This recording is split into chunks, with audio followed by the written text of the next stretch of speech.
and welcome back to another episode of About the Tea in STEM, a podcast where we talk all about technology and education and STEM education. I'm Dr. Heather Monthy, and I am your host for this podcast.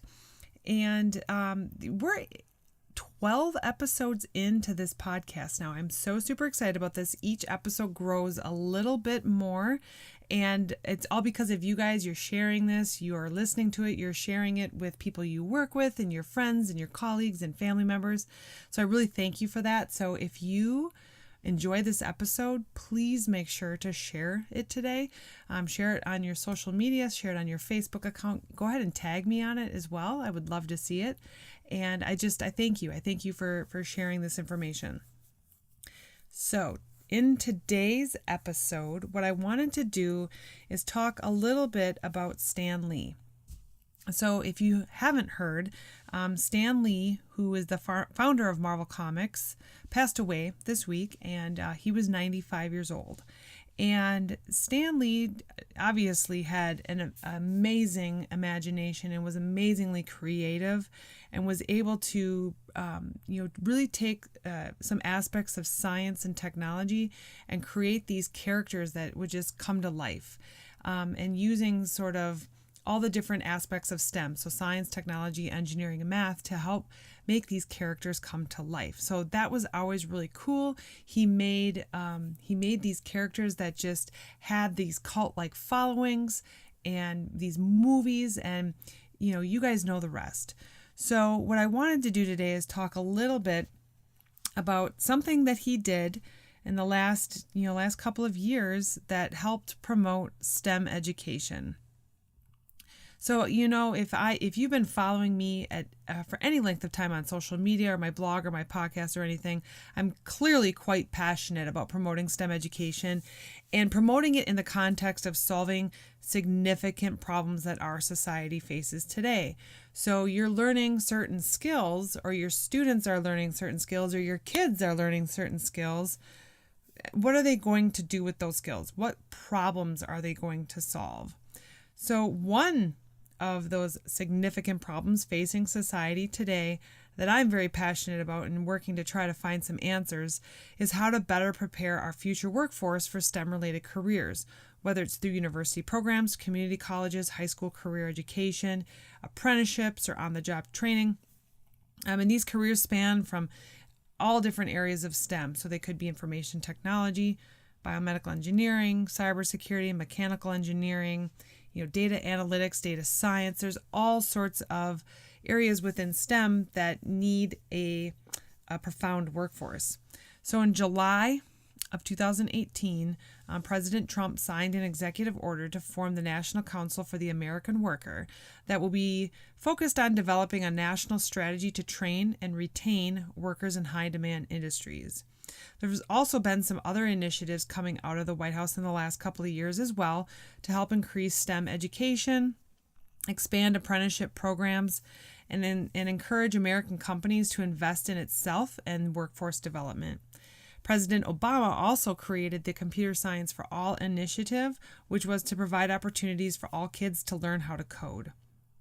So these initiatives are probably still a little bit too new to be able to measure the long-term impact that these have on, high levels, and how these strategic actions will have impact on future workforce development. But I would like to share with you yet another movement in the comic book and aviation worlds to help reach kids where they are.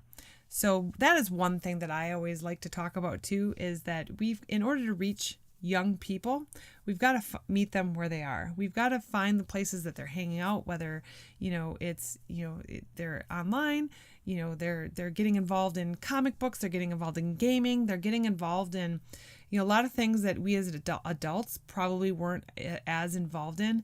But we've got to meet kids where they are so that we can reach them and help them understand what the skills are that they're learning can be used to first develop their career, and then second, help solve some significant problems.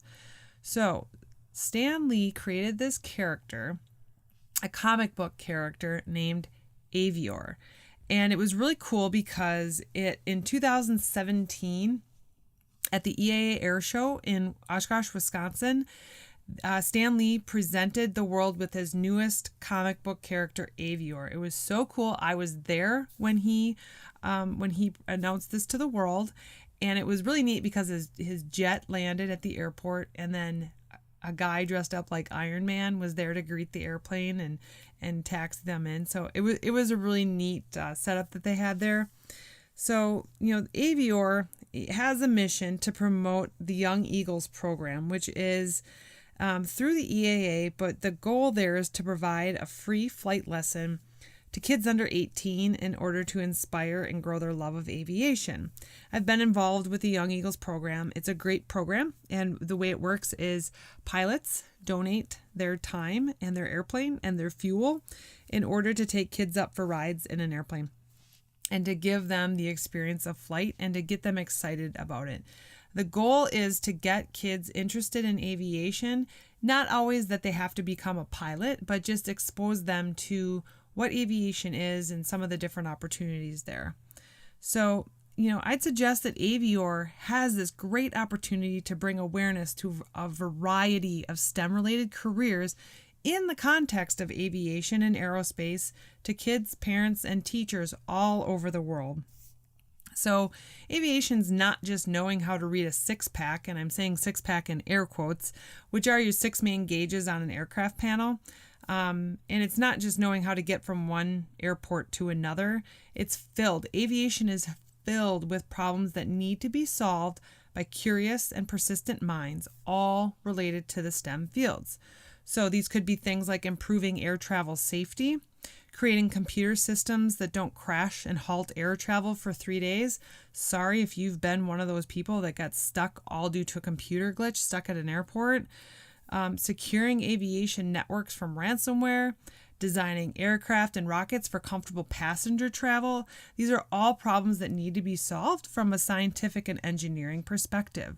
So Aviore has this opportunity to introduce kids to aviation and expose them to all these different careers that are out there. There's something in today's pop culture called the Csi Effect. So it started out as something that attorneys involved in jury selection noticed as crime TV became more and more popular and the sort of the go-to nighttime drama. If you go to heathermonthy.com and just type in the search box Stan Lee Aviore, an article comes up where I have links to all of these different articles that I'm talking about. But this phenomenon is that, people see what happens on CSI and these other crime drama TVs, and they sort of think that's like the real world. And so it starts to affect cases and jury selection. So we oftentimes see that same thing in education. Well, the other piece to it as well is that these types of TV shows make it really cool for people. And so they start to want to pursue it as a career. So things like forensic science, those types of careers, they skyrocket. There's this big boost in interest in those types of careers when really popular, cool nighttime TV shows come out that really sort of glamorize it. Of course, we know it's probably not real life, but there is that what's called the CSI effect. And so we see that in a couple different areas in education. So when something is made known to the general public through entertainment, it increases awareness and interest in that particular topic. So once CSI, the TV show became very popular, forensic science, saw that bit of career, that career saw a bit of a boost. So now there's even some researchers are studying this effect on jury selection, career choice, and even armchair prosecutors. So this past summer at Airventure Oshkosh 2018, EAA announced that the Adventures of Aviore would be available for the first time. So this is a comic book that will highlight Aviore's superpowers of intelligence, initiative, curiosity, and his network of friends, all which are characteristics that we as adults want to empower kids to embrace. Aviore isn't the first flying comic, but he is the first to have a mission to promote a first flight for curious kids. So the comic book probably won't be the next Marvel Comics big screen hit, It is a step in the right direction of getting in front of kids to help them see some of these characteristics as cool, for them to encourage them to explore, be curious, and seek out new things. I'm secretly hoping that Aviore will have a bit of a CSI effect on a few inquiring minds. While there is a huge need for national, high-level initiatives that we're seeing come out of the White House and government and these tech giants, there's also a huge need for creative minds to develop programs to get in front of kids to expose them to some of these fields at their level. So I have my copy of Aviore, and I wrote a little bit about it on my blog. I will link to it in the show notes as well. You can go to heathermonthy.com/episode 12. That's heathermonthy.com/episode 12. You can get all the links to my show notes there. I also encourage you to sign up for my weekly newsletter. I do send out a weekly newsletter of all different resources and information about technology and education. And so if you're interested in those areas, those two areas combined, you would be interested in my newsletter. So make sure you sign up for it there. And again, please share this with your networks. Please share this on social media. Share it on Instagram, Facebook, Twitter, wherever you are, even Pinterest. I've been getting on Pinterest a lot lately, and I'm having a lot of fun over there. So please share this. I want to hear from you as well. So you can go to heathermonthy.com/connect. And there will be links there to all of my social platforms. I'm pretty active on Instagram, Facebook, and Twitter. You can send me messages on either one of those, even LinkedIn. I'm very active on there as well. So I will talk to you guys next week. This week is Thanksgiving. I am planning an episode for this week. I actually have a little bit of time on Friday, so I will be putting together some stuff for you as well. And I will talk to you in the next episode.